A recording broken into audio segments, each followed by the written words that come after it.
there's a new breed of Cartwrights on the Ponderosa. And you know something? They haven't changed that much. My oldest son was Adam. He was the smart one, the serious one, concerned about his fellow man. Meet Adam Cartwright IV, a lawyer, a collector of antique guns. And he's just as smart and just as serious as his namesake. Looks like we trapped us a Cartwright this time. More than you bargained for, I imagine. Sick 'em cotton!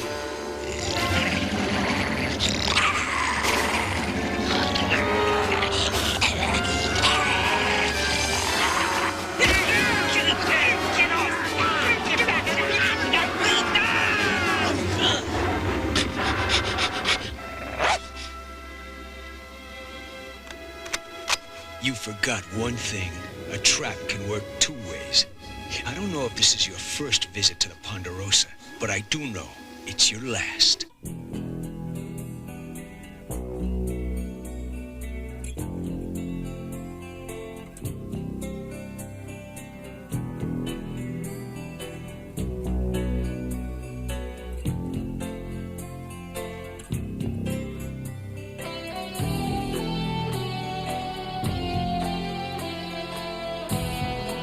I don't know how many times I have told this boy to pick up his socks, to pick up his shoes, to keep this room clean. It's always a mess. Oh well, one of these days.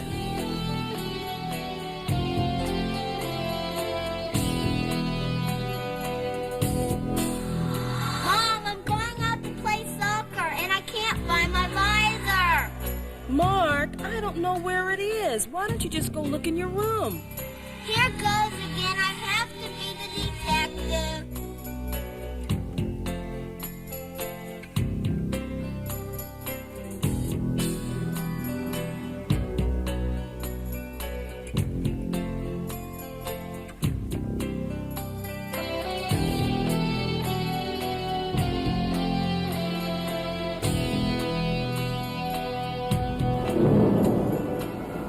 Well, you two guys deserve what you're getting. I mean, your killing devices are working very well.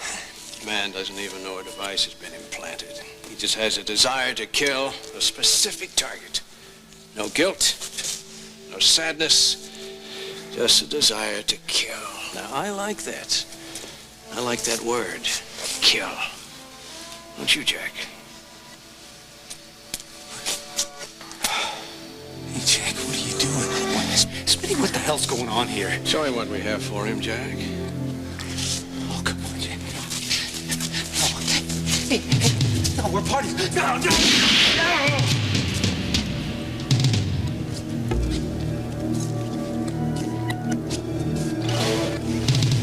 What are you doing?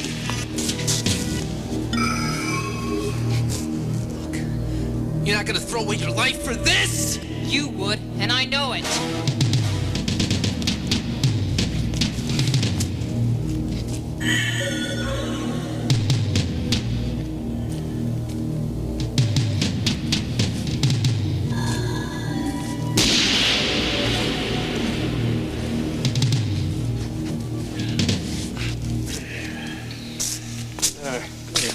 Yes, sir.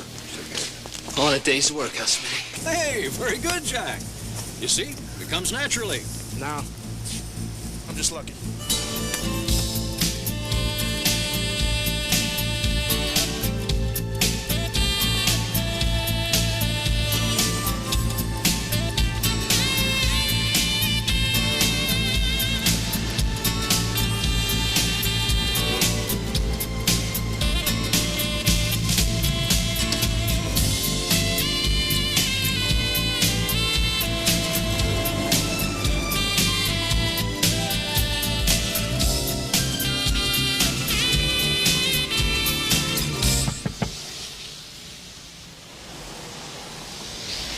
I'm on hold with credit. Who's this guy talking to? I don't know.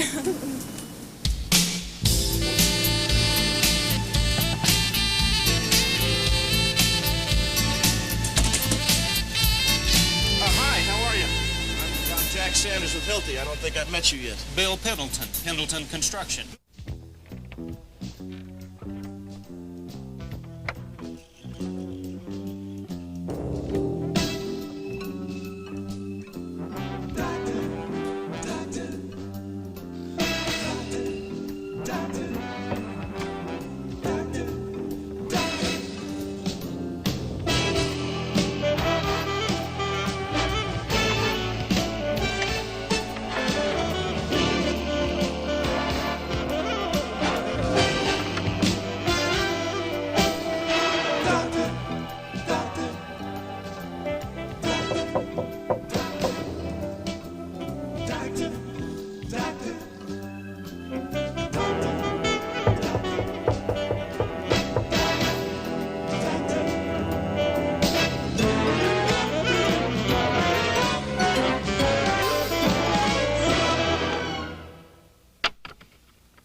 每一个人都有过梦想，有些注定不能实现，有些却可能推动我们步上高峰。梦中的故乡，高山长青，涧水长蓝。时间回到了40年前，孩子的诞生为母亲带来喜悦，而这崭新的生命正是一个大时代里的我。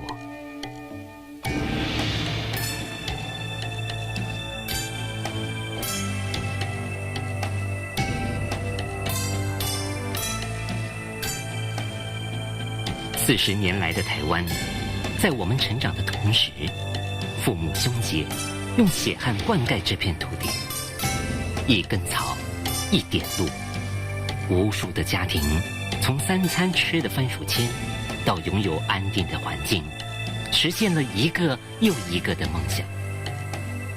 家齐，而后国治，土地改革，平均地权，9年国教，一直到经济升。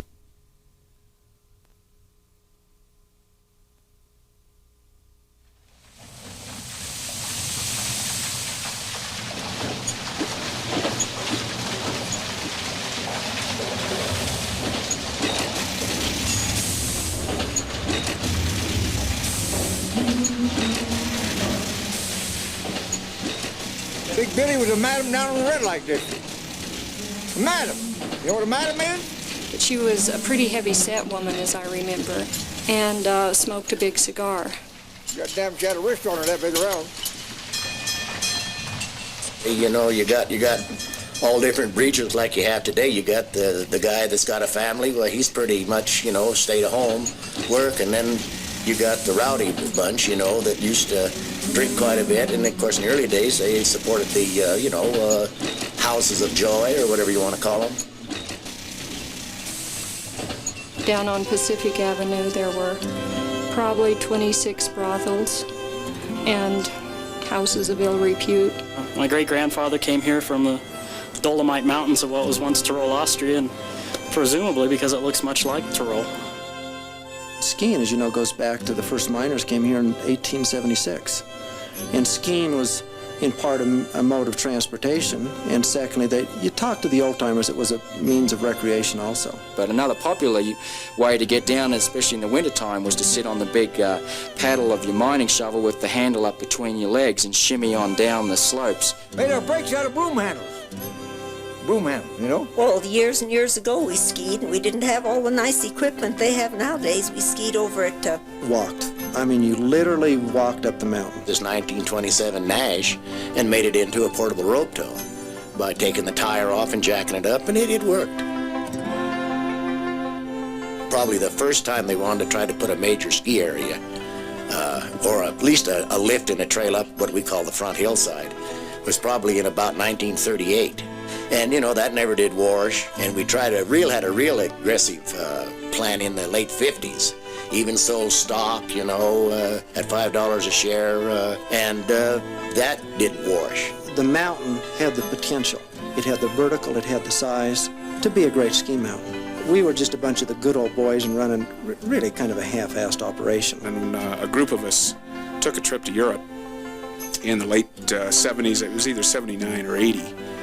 And, in between the German beer and courses of Edelweiss, we did come up with the concept of joining an old Victorian mining town to a high alpine ski-in, ski-out village, which is very European in concept. When you look all the way around you, it's like being basically in the Alps in Europe. That's right. That's right, yeah. The mountain village evolved into a ski-in, ski-out community with probably the prettiest views in the entire state of Colorado, if not the Rockies, if not the world. It's a skier's dream. It's a skier's paradise. Being able to, from almost every condominium project, from every townhome, from every home, you can basically put on your skis, walk to a lift less than 100 feet away, or literally ski out your front door, as you can do from the Doral Hotel. Again, that we see the town of Telluride as being the laid-back counterpart to the mountain village. Walk out your front door, hop on a transportation system without getting in, the ugly automobile. The gondola, or a gondola, will be connected to the two communities of the town of Telluride and the Telluride Mountain Village as sort of a multi-purpose transportation link. Two villages which are essentially different, 100 years apart almost exactly, that in 11.5 minutes you can go from the core of one to the core of the other. It's got to be close to the way it was when my great-grandparents are here. We're starting to approach the amount of numbers that were here. It's starting to be the boom again. If we didn't have the ski area and all the development and whatnot, this town wouldn't even exist anymore because there would be nothing here. One of the reasons that those of us who live here never return to what we refer to as the real world is because after we've lived here for a while, we're not fit to live in the real world. I know after I had been here for a couple of years, I outgrew all the three-piece suits I had hanging in my closet, and my ties were all the wrong width. I got elected to town council in 1987, and currently I'm the senior council person, which is pretty scary. Somehow I stumbled on Telluride. Never could afford to leave. I got here because I was born here, January 4th, 1913. No one ever, and I say this, has ever gone to Telluride on the way to somewhere else. Came up here on a ski vacation to spend a winter and never left. I came to visit my cousin. She owned the beauty parlor here in town. And I came and I never left. People from Spencer Davis, Dave Mason, a lot of up-and-coming bands. It's a fun town. People like to dance here. For years, no one wore a wristwatch because they all went by the courthouse clock, and the courthouse clock was usually wrong. It's still a town. It's a great town. It's a great town to live in. It's a great town to raise a family. It's more than just a resort. It's a community. What's nice about Telluride is your friends come to visit you. Well, there's a hell of a lot to do. There's something to do every night at the Sheraton after work. In the mountains, you always have your doors so you can open it in if a blizzard comes and your door opens out, the snow piles up, you can't get out. So I had an old horse named Mabley who would walk up to that door and push them open and walk right in. At night, I usually drop down to one of the local taverns, have a couple of beers, listen to some music. I'd go home and write, working on a new set of encyclopedia. I like skiing down the hills. The course is beautiful. It's beautiful. It's about 7,300 yards long. It's got 6 par 5s. The scenery is uncomparable. In particular, one snowstorm, it snowed 63 inches in a 24-hour period. My right hand brake broke, and I went right in that snowdrift, head first, about 30 feet. They didn't stop for me. Snow skiing, snowboarding, telemark skiing, backcountry skiing, ice skating, cross-country skiing, sleigh rides, if you consider that a sporting effort.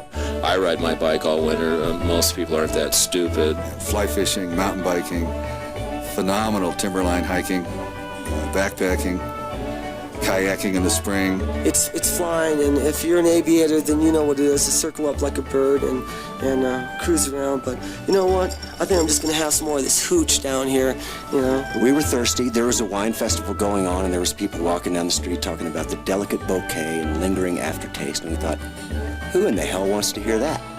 Let's drink some gin. So we poured a bottle of gin and a bottle of tonic into a dog bowl and served it on Main Street. The motto for this year's Gin Festival was, "An olive doesn't care who eats it." When Joe started singing, it was just like, we just looked at each other and that was it. Hotel's going to be interesting. It's going to be the first of its kind up here. There's nothing to rival it. It's kind of like, in a way, I guess, the rumors of a big gold strike. It's something else. It's fabulous, I think. It is located right adjacent to the golf course. It is located that you're in walking distance, without walking up any stairs, to the lifts and the gondola. And the first tee is 10 yards away.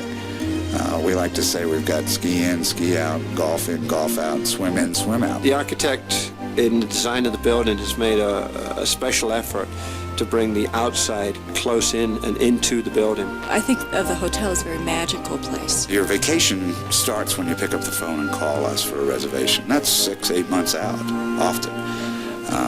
In the interim, That's when we're going to communicate with you through the mail and on the phone to find out what your vision of that experience is, and then deliver that experience, or say we can't deliver it if you're coming here to water ski. It may be anything from having cookies and milk and videos waiting for the kids, down to having a mountain bike ready for them at 4 o'clock when they get off the plane too. There isn't one amenity that you would expect to find in a mountain resort like ours that isn't right there at your fingertips. We will evolve a cuisine which we're calling the American Alpine cuisine, which will be distinctive to our gourmet restaurant. Well, I really think this spa is going to redefine spas.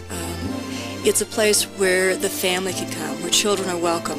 When they come to Telluride, they're going to have to see something very similar to what we do at the Doral Saturnia Spa in Florida, which is top-end, cutting-edge, best, newest, brightest. Well, there's over 35 treatment rooms. There's 25 massage rooms. There's all kinds of ways to enjoy the body. There are 3 swimming pools. There's a slide that goes from an indoor pool to an outdoor pool. So you may get up in the morning, do a stretching and toning exercise that will be especially conducive to an outdoor experience that you may go and take for an hour or two, like rock climbing or some hiking or downhill mountain biking. And then you may come back, go through an experience of, say, some yoga and so forth that will help you assimilate that experience that you've just had on the outside and finish up the day with a massage that's specially tuned to get you over the rigors of what you've done. And then, of course, you'll eat a special American Alpine cuisine meal that night, which will prepare you for the rigors of the next day. I think the Doral people really saw how their business enterprise could be a part of Telluride and not dominate Telluride. I think it's a bunch of bullshit. Only money can say there's a millionaire. $250 a night for one person. Gator Blix was his name, and he came in, and he always called me Mrs. And he come in and he said, Mrs.? He says, do you know who you're looking at? And I said, well, you know, Gator Blix. No, he said, you're looking at the toughest miner that ever wore boots in this valley. In the early days, you had the Tomboy, the Smuggler Union, the Japan Flora, the Liberty Bell, the Psyche, the Mayflower, Cimarron, the Valley View, and hundreds more probably. Counting your subdrifts, you probably got well over 3,000 miles of tunnels. On Thursday nights, I'm a volunteer bartender at the Elks Club because my great-grandfather was a bartender in this particular Elks Lodge. They nicknamed him Boom Boom. He got that from the fact that he enjoyed dynamite. I've grown a handlebar mustache because my great-grandfather had a handlebar mustache. We're here trying to make something different and show how you can balance the energies of a resort and a real community to make some place that's interesting to live, that's cultural, that makes you feel good about what you're doing.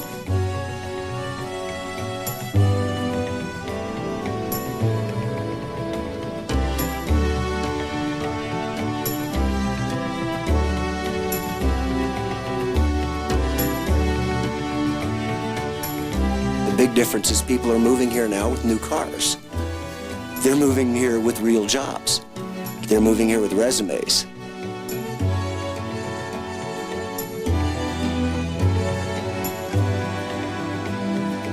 We came here because there was no jobs. We didn't have to work. Bars opened early in the morning, and we hung around and talked smart. And now I have to work all the time.